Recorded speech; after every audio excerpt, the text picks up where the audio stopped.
What if everything we know about ancient history is just the tip of the iceberg? Imagine a time before the flood, a world of giants, advanced knowledge, and civilizations so mysterious they leave modern science baffled.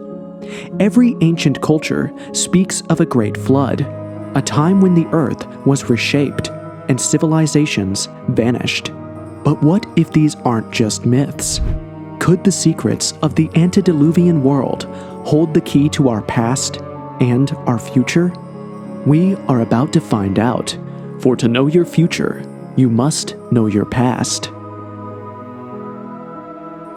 The antediluvian period is basically the time period written in the Bible between the fall of man and the Genesis flood narrative. You can also call it pre-diluvian or pre-flood. The word was coined by Thomas Brown, and the phrase appeared in early geology and science until the late Victorian era. Now, what makes this a special period in human history is two important things. One, every culture in the world talks about floods that were so great that civilization ended, be it Atlantis, Lemuria, or whatever it may be. A cataclysmic event happened and millions of people perished. 2. Prior to the flood, almost every culture, biblical and non-biblical, talked about a society that flourished. So it doesn't matter if you're an atheist or a Christian or whatever.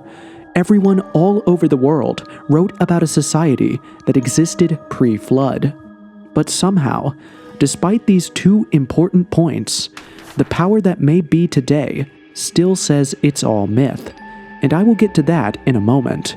But for now, I just want to explore the mystery of the societies that existed during the antediluvian period, starting from the very beginning, the creation story. In Genesis chapter 1 and 2, we see how man was created by God, especially in chapter 2, where it goes into detail about how God created the first man. But here is where it gets a bit strange. The Bible isn't the only book that talks about the creation exactly like that. According to Sumerian creation myths, humans were made from clay by the gods to relieve themselves of the burden of labor. The Anunnaki, which were a group of deities of the ancient Sumerians, Akkadians, Assyrians, and Babylonian text, were also said to create humans in the same way. It's one thing for two cultures to share a similar story, but when multiple cultures share the same story, that says a lot. But for the purpose of this video, and not to confuse everyone, I will use the Bible as my major source, while still touching on other very distinct sources that say the same thing. After the creation of man, God created Eve, and, well, you know, the whole story that led to the fall of mankind. But prior to the fall of mankind, and after the fall of mankind but before the flood, the Bible kind of gives us an idea of what the world was back then. And I get that most people who read it would probably not get it at first, but if you really take your time to study it, as we do ancient text, you start to see one or two explanations being given away. Let's start with the hydrosphere. Rain was not initially part of the natural order, and you can cross-check that in Genesis 2, verse 5. Now no shrub had yet appeared on the earth, and no plant had yet sprung up, for the Lord God had not sent rain on the earth, and there was no one to work the ground. The planet was nourished by moisture that seeped through the landmass from a reservoir beneath, known as the deep, which is stated in verse 6 of the same chapter. But streams came up from the earth and watered the whole surface of the ground. This was the same deep that water rushed out from during the flood, but I'm getting ahead of myself. Now, if oceans had ringed the land, evaporation would have produced clouds, and the clouds would have produced rain. But Genesis does not mention large surface waters. Instead, it states that the waters were gathered into one area, resulting in the formation of dry land. And even though this sounds far-fetched, what I am trying to say is that according to Genesis, the whole world, as we know it, was once giant land, bordered by waters, that reached no end. This was the world before the flood. And the funny thing about this is that science also supports this notion with the theory of Pangaea. Pangaea was a supercontinent that existed millions of years ago when all the Earth's continents were joined together, and the entire world was surrounded by a single ocean called Panthalassa, just like it was described in the Bible. Because of this construction, there was no need for rain, as water easily flowed to where it was needed, and people could use it. The Earth was literally one. This oneness of Earth could also explain how we have similar cultures, writings, and origin stories, or how the resources of one country or culture are said to be found in another culture that is far from each other. Next was the atmosphere. Oxygen is the third most prevalent element in the universe, and the most abundant element in the Earth's mantle and crust. Although due to its reactivity, it is typically found only in combination with other elements. One instance is when UV radiation separates oxygen from gases like sulfur and carbon dioxide. Another far more significant example is when organisms release the element through photosynthesis.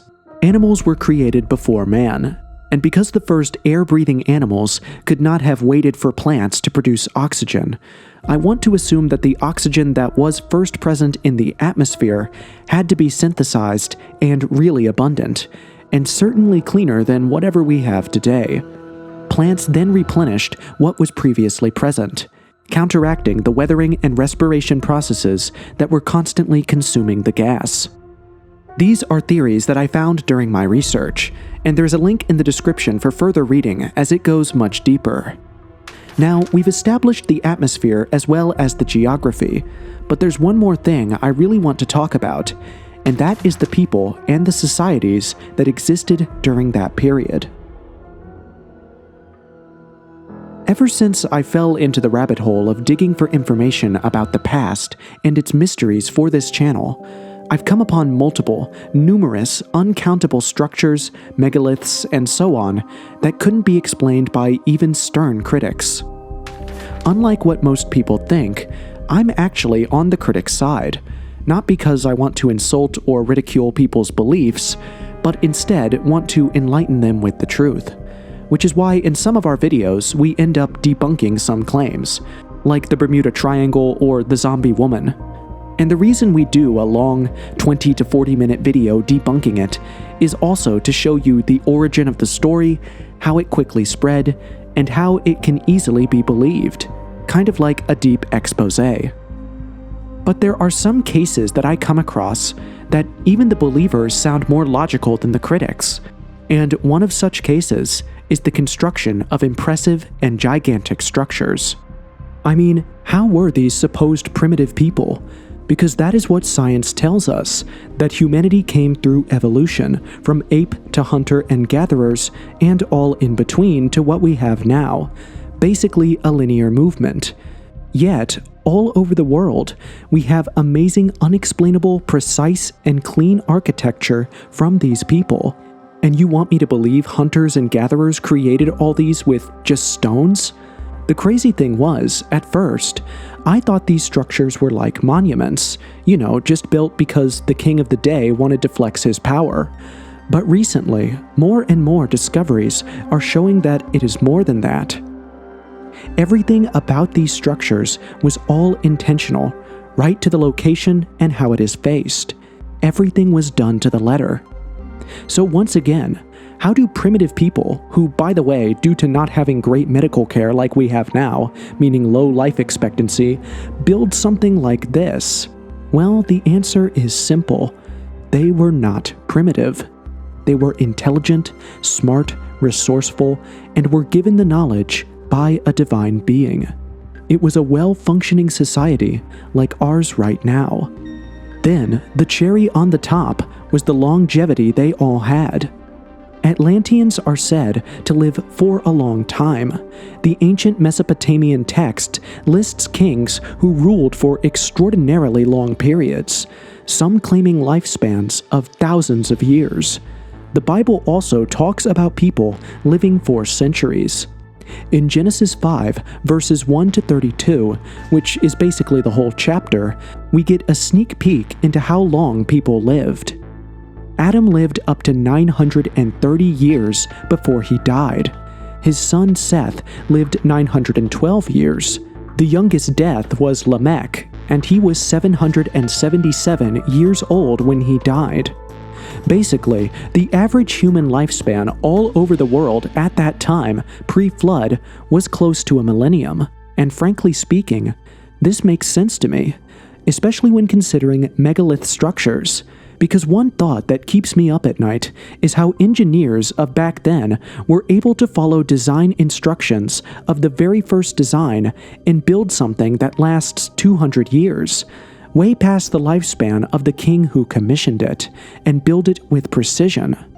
It was mind-boggling. But what if the reason we have that architectural accuracy that spans centuries is because the original engineer was still alive from start to end? Take Noah, for example. Noah started building the ark when he was 500 years old, and it took him close to 100 years to be done with the ark. The rules for society would have been definitely different back then. And before you call me crazy, I would want you to know that at one time in our history, a 12-year-old boy was once considered a man, and a 10-year-old girl a woman, as long as she had her period, because their life expectancy and rule of navigating society was different.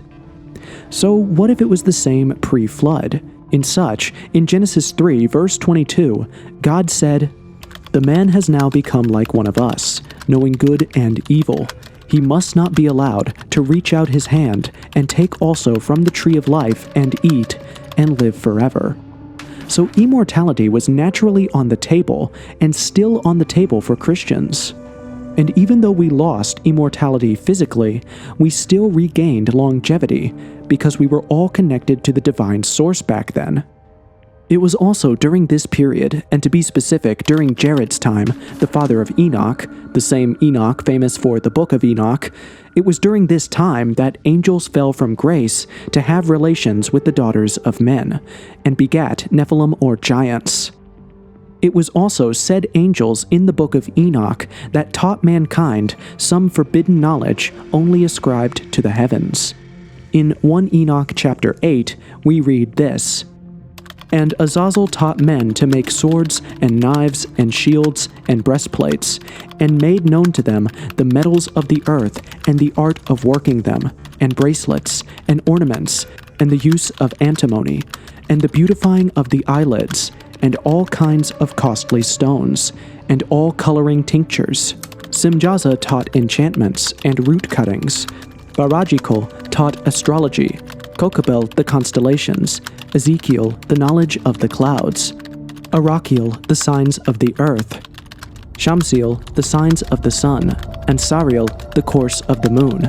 And as men perished, they cried, and their cry went up to heaven." So everything we know was taught by these beings. And by the way, the Book of Enoch isn't the only one that talks about beings coming from the sky to teach humans something. In the old Sumerian text, it is said that the Anunnaki, beings that came from the sky, through the first 100 years, taught humans all the skills they would need. They were taught how to build homes, plant and harvest crops, and more. The Egyptian god Thoth is associated with writing, wisdom, and science, and was said to have descended to teach humanity writing and knowledge. The Maya and Aztecs believed in feathered serpent gods like Quetzalcoatl and Kukulkan, who descended from the sky to teach astronomy, agriculture, and writing. In Zulu mythology, beings called Inkosazana are believed to descend to teach people about agriculture, rain, and fertility. The Hopi people speak of the Kachinas, spirit beings that came from the sky to teach agriculture, morality, and ceremonial knowledge. The Yellow Emperor, Huangdi, is said to have descended from the heavens to teach the Chinese people about governance, medicine, and technology. I purposely called all this to show the diverse cultures talking about the same thing. And trust me, there is still a lot I didn't mention to avoid being repetitive.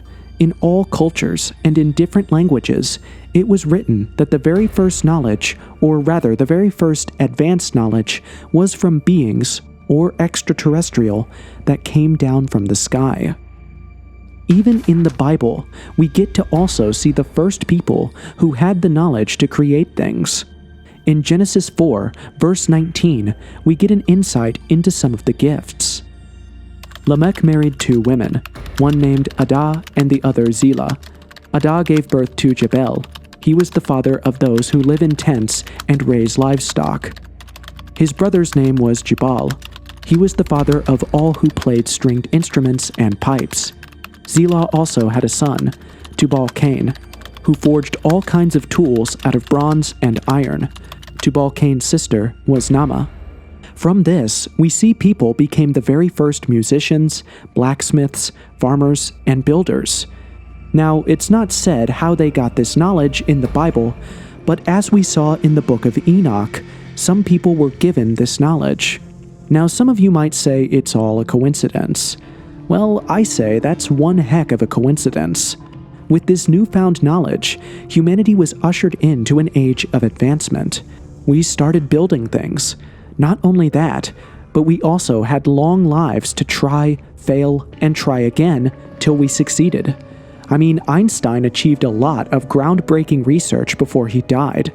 Imagine if he had 500 years. He might have perfected space travel.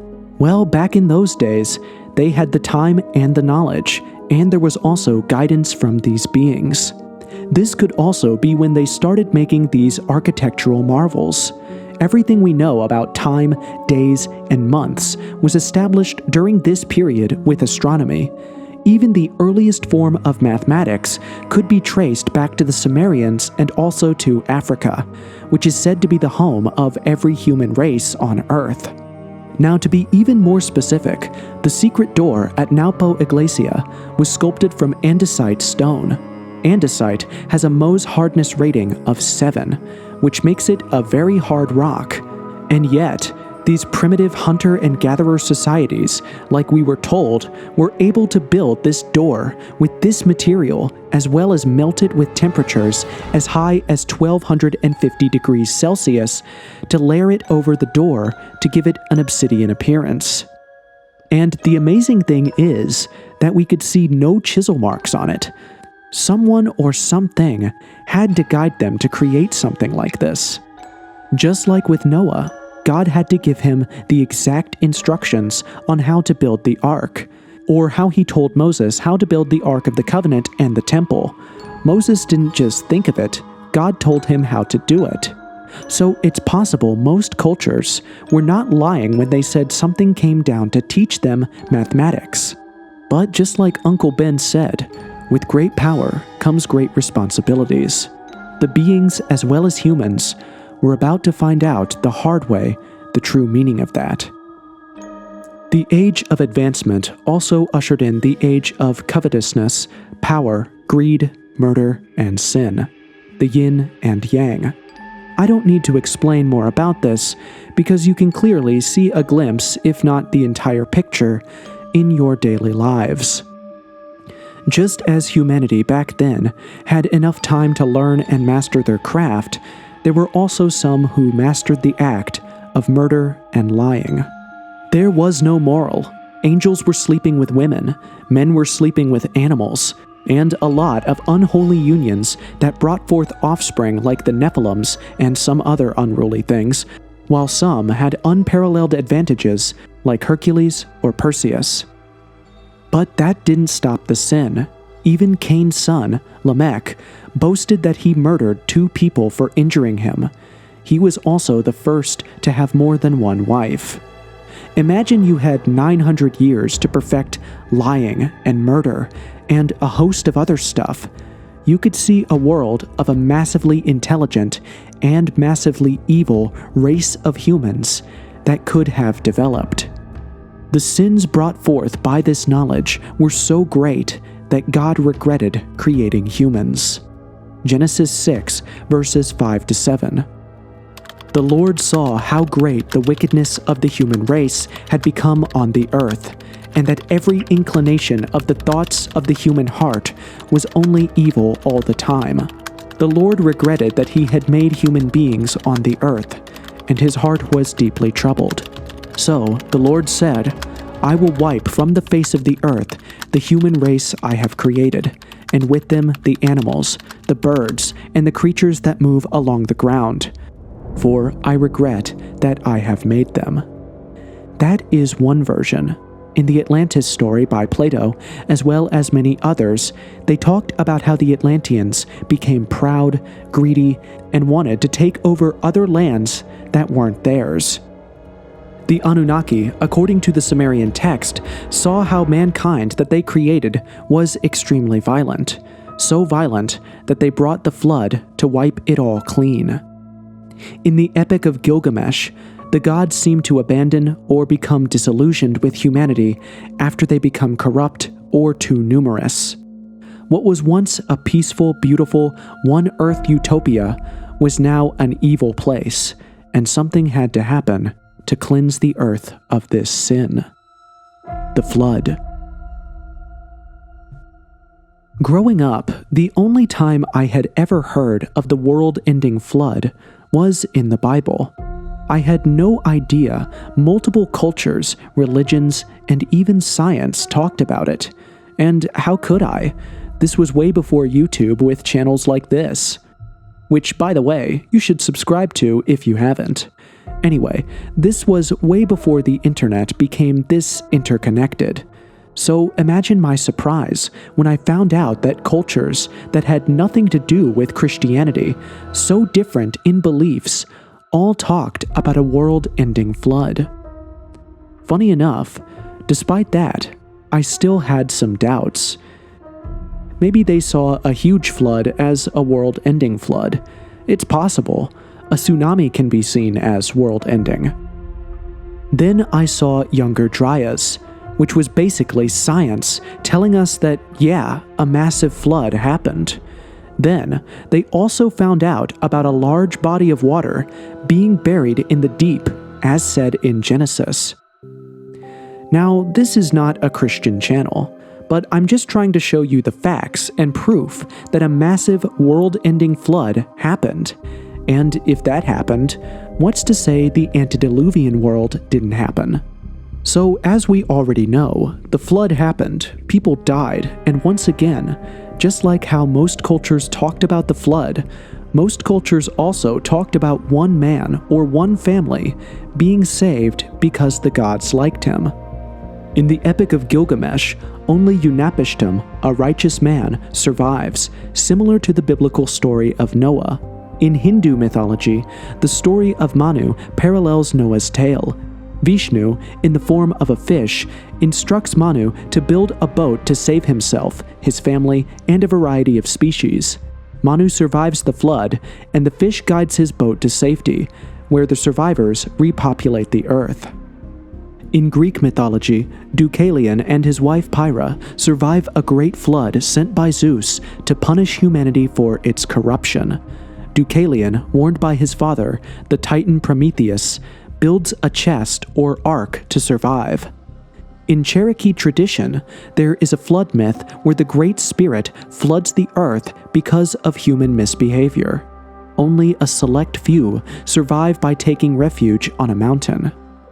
The Inca have a similar flood story, in which the god Viracocha creates a great flood to wipe out humanity because they are wicked. The hero Manco Capac and his siblings survive the flood and later repopulate the earth.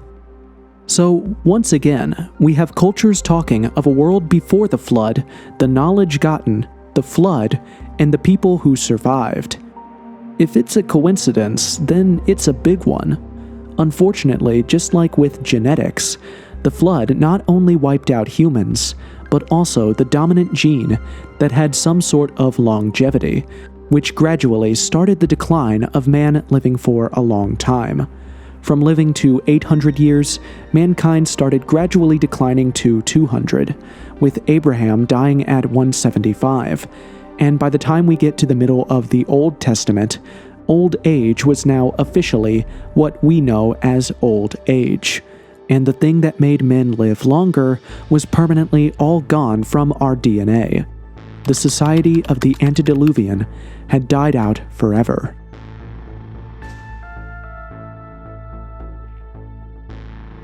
The only downfall of this theory is that because there is no hard-boiled proof, most critics don't believe it and will say it's all a story.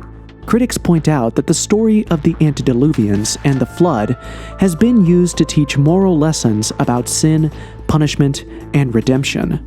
Basically, it's just a story. And I agree. But here's the thing. All the stories have the same theme of flood. It could have been wind, earthquake, fire. Why flood? Just asking. At the time of this video being researched and written, Trump was inaugurated. As a news source, I can bash him, hate him, especially for his remarks towards trans people, or I could praise him and love him, again, especially for his remarks on trans people. Those are my opinions, right? But what I can't do is say on this said day the President of the United States is Kim Jong-un.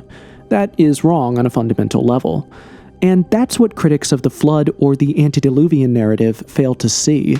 If the cultures had talked about Earth being destroyed by different forms of natural disasters, we could make an argument that it's cultural interpretation of a natural disaster.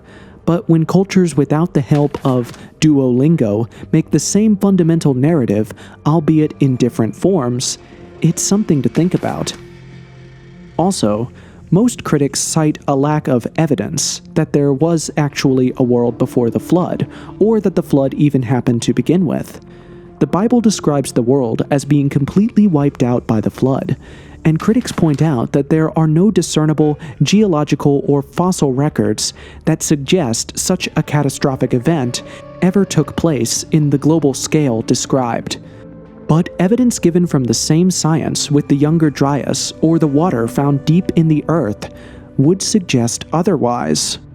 There are countless underwater ruins from Cuba to Japan to Sri Lanka, and we know for a fact that those would have been coastal areas during the Younger Dryas. How about the genetic migration out of Kazakhstan in 15,000 BCE? We can trace Sumerian, Vedic, Norse, Armenian, Greek, Roman, and Egyptian gods to a parent source. Everywhere we look, we find more evidence, from the Americas to Africa. Also, all the Neolithic megaliths that are literally all over the globe would have required a lot of organization to construct.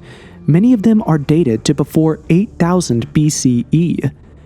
Then we also have giant remains being found in Gaza, Afghanistan, the Solomon Islands, and even right there in America. And I'm not talking about the Photoshop version or the lies. I even did a video debunking some of the lies told by people just wanting to get famous. I'm talking of actual giant fossil remains being found.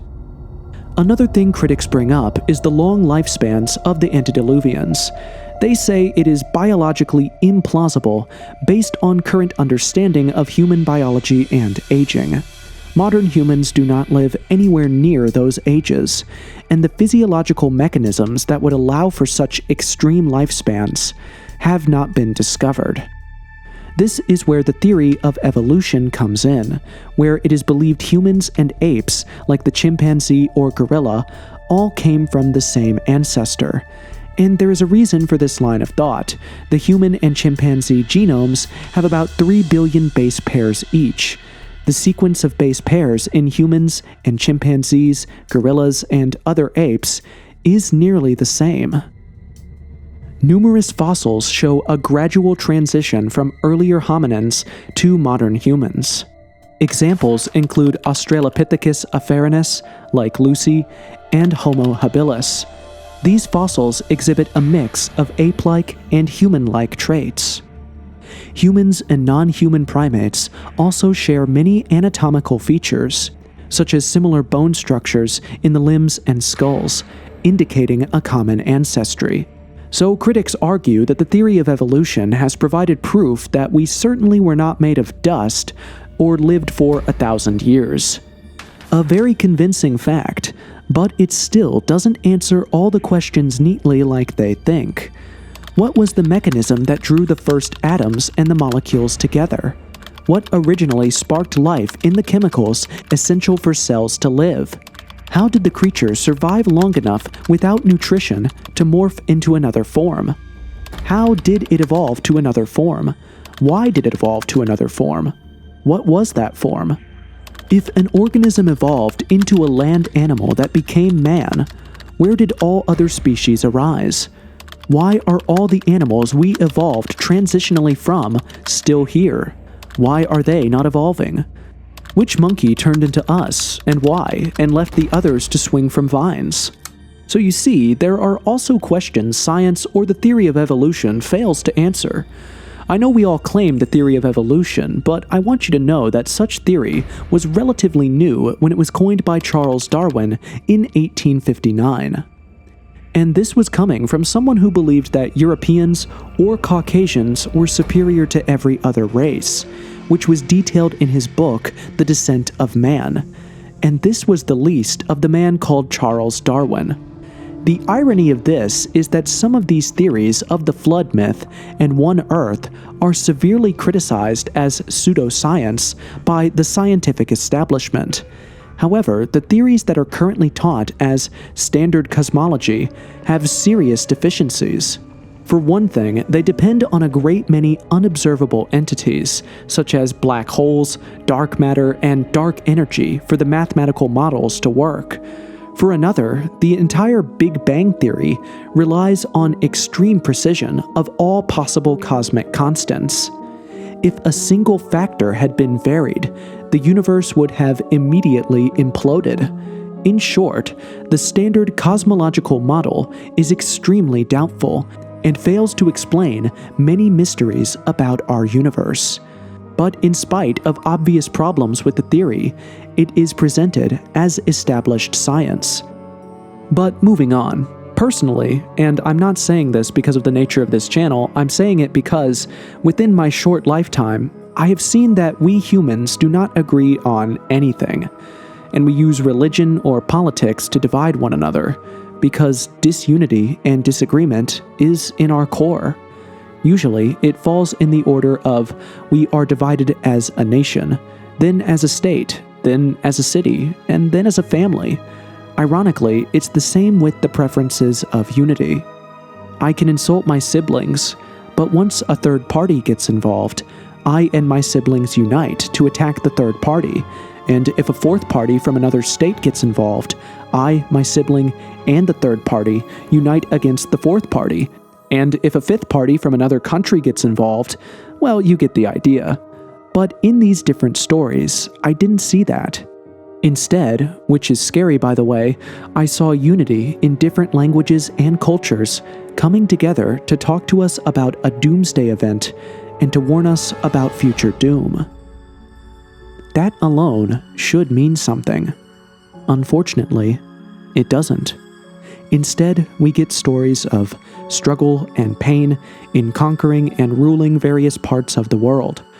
Separation, division, and control became the dominating benchmark to assess the success of a civilization, making it easy to ignore how everything is interconnected. But hey, what do I know? This is just a YouTube channel where I show you what I came through during my research, my opinions, and hopefully the truth. But if you still have questions, then maybe this video on the Book of Enoch would help.